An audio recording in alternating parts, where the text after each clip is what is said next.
Let's get right to it. I have a cup and a half of gluten-free flour mix. You can use your favorite brand. I use the brand from Ardent Mills that I purchased at Costco.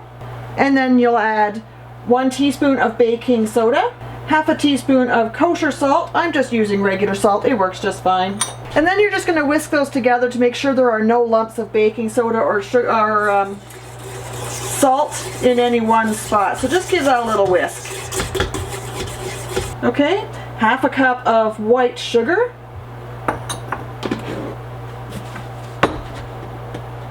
And 1.5 cups of gluten-free oats. You can get certified gluten-free oats by the Quaker company. I don't know if there are other brands. That's what we use here in Ontario. But Quaker Oats is an Ontario company. And we're going to mix those together lightly. Again, just to make sure that the oats and sugar are mixed thoroughly throughout the mix. Okay, that was just lightly. It doesn't need much. You could have whisked that with with your hand. Okay, next you need 10 tablespoons of room temperature butter chopped into bits. 10 tablespoons is slightly below 3/4 of a cup, 2 tablespoons shy of 3/4 of a cup, or 2 tablespoons more than half a cup. So I go a little shy on 3/4 of a cup and just chop it right off the butter, and it works well. I'm just going to mix that lightly until the butter starts to disappear or becomes small pea-sized bits. You don't want these big chunks that I've got right now. I might let it mix for a minute. That's plenty. I've washed my eggs because they had a little bit of barnyard muck on them, and I always break my eggs into a separate bowl.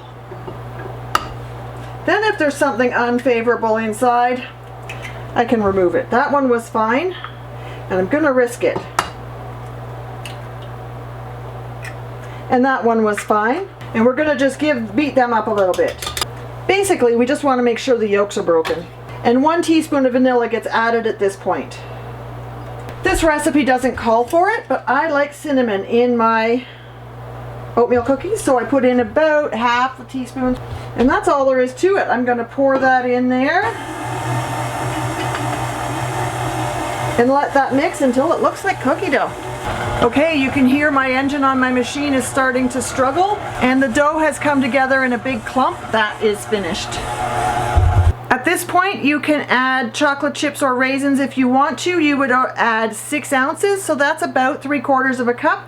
Today I do want raisins in this. I just have a few raisins left in the bottom of the bag. I'm going to put in a little more than 3/4 of a cup. At this point, you don't want to mash your chocolate chips or your raisins, so you just blend it long enough for the raisins or chocolate chips to be mixed through, but not totally smashed. I can see that the raisins have come to the top of the mix. And for me, that was about 30 seconds, 45 seconds, and now I'm ready to start scooping. I messed up. I forgot an ingredient in my cookie recipe, and it's a really important ingredient. Let's switch back and fix that. I forgot brown sugar. Brown sugar and white sugar behave differently in recipes. White sugar is for sweetness mostly, but if you want soft, chewy cookies, you need to use the brown sugar. Now, this recipe calls for 1 cup of packed brown sugar. And this is where I've reduced it from a standard recipe to a lower sugar recipe. I'm only putting in 3/4 of a cup. That's not a huge difference in the overall scheme of the recipe. It still works. It still tastes sweet enough without being melt your teeth sweet. I did put this recipe through an app called Carb Manager, and I found out that if I get 36 cookies out of this without the raisins or chocolate chips, each cookie is 95 calories. And I don't remember the carbs because I wasn't looking at the carbs, but it is definitely lower sugar, and that made a difference of, by going from 1 cup of brown sugar to 3/4 of a cup of brown sugar, I've taken the cookies from 110 calories each down to 95 calories each. I think that's pretty darn sweet. So I got to put this brown sugar in here, but again, I don't want to smash the raisins. If I smash my raisins, I'm okay with that. This is my recipe. If you do it the right way, I'll put a link in the description below so that you can follow her instructions. You won't have this problem. The recipe came from glutenfreeonashoestring.com. So let's put that brown sugar in there. Get that mixed through, and that's it. Just mixed through.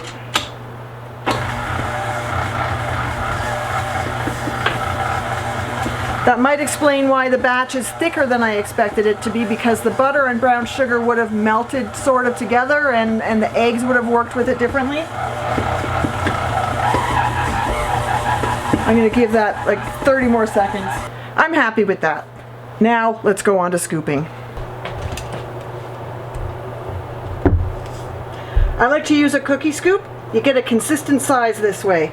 And I am just going to scoop my cookies and put them on a cookie sheet.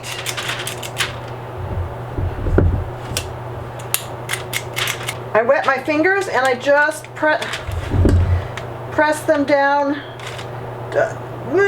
How thick is that? I press them down till they're about as thick as my finger is. The wet fingers keep things from sticking. Now they can be baked like this.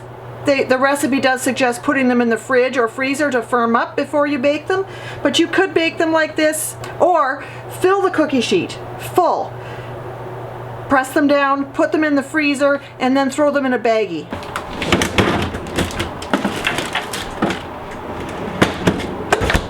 Okay, I have my cookies in the freezer, and I have a batch over there in the toaster oven air fryer. They bake at 350 degrees for about 12 minutes.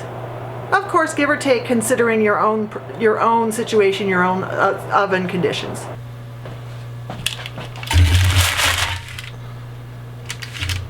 So there we have it.